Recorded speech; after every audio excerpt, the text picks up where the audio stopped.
Hi, Dr. Shevers. How are you today? Good. How are you? Good. What did you want to talk about today? Today I'd like to talk about the long-term effects of untreated whiplash, actually. Okay.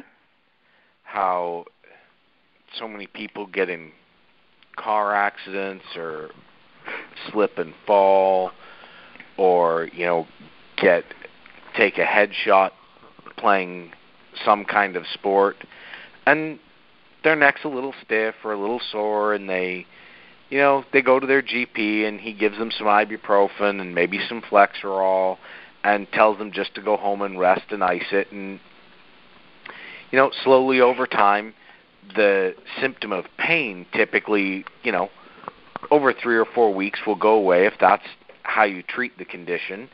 And the problem with that is often when you've had that whiplash injury, you've actually straightened out the cervical spine and eliminated the natural curvature. And as you eliminate that natural curvature, the joints are actually set up to work with that curve in the spine.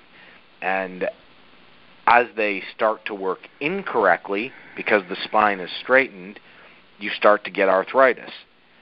Once the arthritis develops, that accident when you were 25 or 30, and now you're 52 and coming in because you've got chronic neck pain, it becomes something that we're from treating to correct, that you're going to walk out of the office in 4 or 6 weeks and be absolutely perfectly better, to we're managing pain. We're no longer fixing the problem, because essentially you'd just let pain dictate your care, and then your spine has actually started to degenerate, at which point all we can do is help you with the pain rather than fix the problem. So it's really critical when you have these kind of injuries to get in to see a chiropractor and get the problem dealt with properly in the first place, so it doesn't lead to a lot of health concerns later on. Wow. I didn't realize that, actually. I mean, I think I knew, but I wasn't thinking about it to that extent.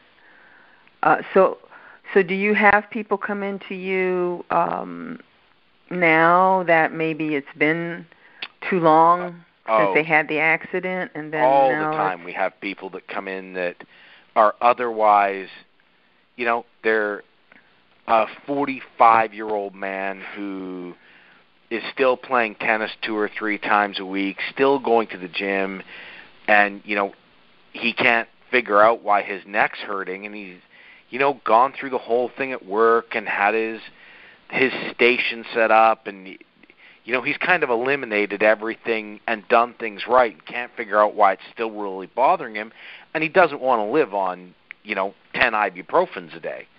Sure. And they come in and, you take an x-ray, and they've got the spine of a 68-year-old, and you say to them, well, what have you done? Have you been in an accident? And, most of the time they kind of stare at you blankly and, no, I haven't done anything.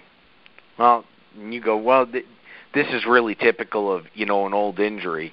Then you've treated them 2 or 3 times, and you're working your way along, and then all of a sudden they come in and they go, I forgot. I had a rollover accident when I was 22. And you say, well, what did you do? And they say, well, I was fine. I didn't have insurance. I got up and, I iced it and took some painkillers, and, a week later I was fine. And then all you can say to them is, well, you weren't really fine, and, now you get to come see me once every 2 weeks, whether you like it or not. Well, there's a question that comes to mind. Why does the pain go away if their neck or whatever, the curve's gone away? How can the pain go away so quickly? I would think that throughout the years there would be some pain that would come, show up. Most of the pain is caused by inflammation. kind of bone rubbing on bone there's not a lot of pain receptors there. The pain comes from the swelling pinching the nerves. Your body also does a remarkably good job of adapting, especially with your neck, because it's very important that your eyes are looking forward and are level. So your body adapts quite quickly and will start to lay down bone in areas that it think it's getting worn too much.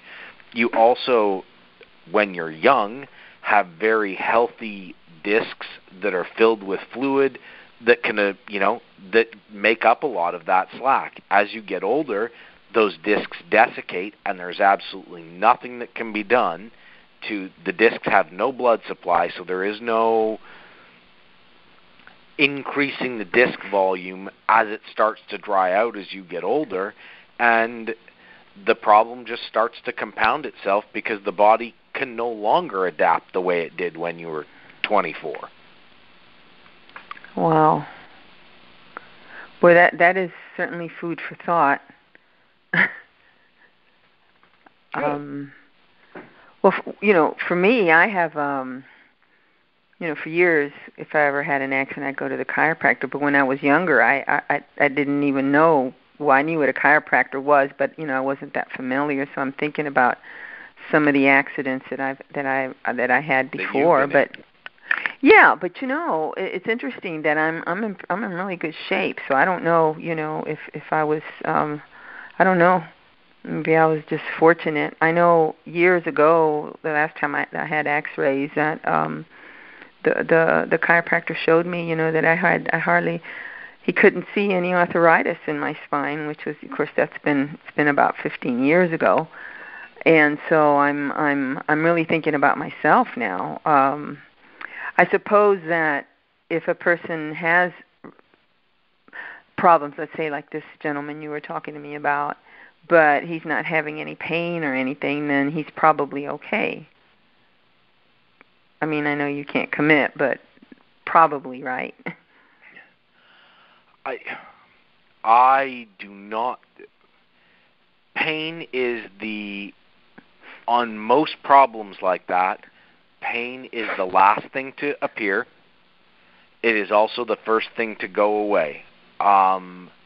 Just because you're not hurting doesn't mean the problem is no longer there, especially when it relates to the spine, because so many of the pain symptoms that come when it's a neck or low back issue are actually caused by the swelling that then pinches on the nerve. You can get rid of the pain by eliminating the swelling that's bothering the nerve. That doesn't necessarily mean that you have the spine back in its proper position with its proper curves working properly. It just means there's no swelling pinching on the nerve causing pain. Right. Well, my chiropractor uses, because I'd be going to you if I lived in California, but I live in Tampa. My chiropractor uses muscle testing and kinesiology to test, to see what's going on. And I'm trusting, but next time I see him, I'm going to talk to him. Well, this gentleman that you said he was 22 when he had this accident? Yeah. Is that what you said? If he would have come to you sooner, I mean, maybe not right after the accident, but let's say 10, even if it was just maybe 5 or 10 years. More like in his 30s, yes, you would certainly be able to have, if somebody's coming in and, if you look at an X-ray, often you can see where an area where it's just whiter and the body's just laid down some extra bone. As long as it hasn't fused or done anything really crazy, it's just, tried to protect itself from the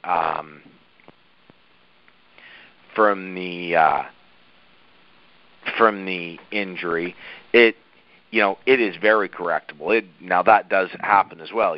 Somebody gets hurt at 20, 22, 23, comes in at 32 when they're starting to get back into shape, and they're like, I don't know why my neck keeps getting sore, and it doesn't really make sense. And you take an X-ray, and you're like, oh, yeah, and you can see that it's straight. And, yes, often at that point you can still definitely recorrect the recorrect the problem. It's only, it's typically much later that you can't recorrect the problem. Oh, okay. Well, that'll probably explain my situation then.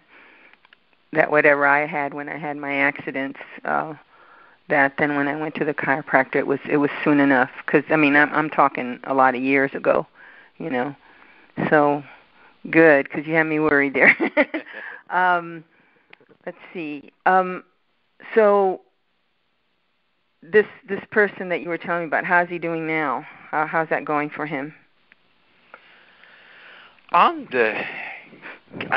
We've got him now down to, to kind of keep it in check and make sure that he can play his golf and do everything. I see him between once every, it probably averages out over the year to about once every 3 weeks, and that keeps it in control. Every now and then it flares up a little more than normal, and I have to see him once a week for a couple of weeks, and every now and then it doesn't bother him at all, and he goes 6 or 8 weeks without a visit. Yeah, so probably people that don't go to a chiropractor or do something similar are just living on using painkillers in order to live through life. Often people do just live on, there is a reason that people call ibuprofen vitamin I, and it is because there are definitely people that basically live on it. Wow. Well, that's a whole other topic there, right? Maybe we can talk about that next week. We can talk about painkillers. It just occurred to me that, if we could talk about that now, and that's probably a pretty long discussion we could have about it, because I know people are usually shocked when I tell them I haven't taken a painkiller in years, and even when I had an accident where I fell after my here in my house, and I was hurt pretty bad, and I didn't even go to the emergency room. I waited till Monday because I didn't want to be traumatized, and I didn't take any. I was going to take it, and my cousin brought it to me, and I lost it. So I just through meditation in different ways, I didn't take any pain medication. And then on Monday when I did go to my therapist or whatever, who's also, her husband's a chiropractor, so she was able to check me out and stuff and got me, getting everything back where it was supposed to be and all of that. And so then I didn't use it. But I understand, it's kind of like we're in such a habit of using painkillers. But now I'm going to start talking about it, and then you'll be talking about it. So we'll end this for now, so it's not too long. And thank you for talking to us today. Perfect. Thank you. Okay. Bye. Bye.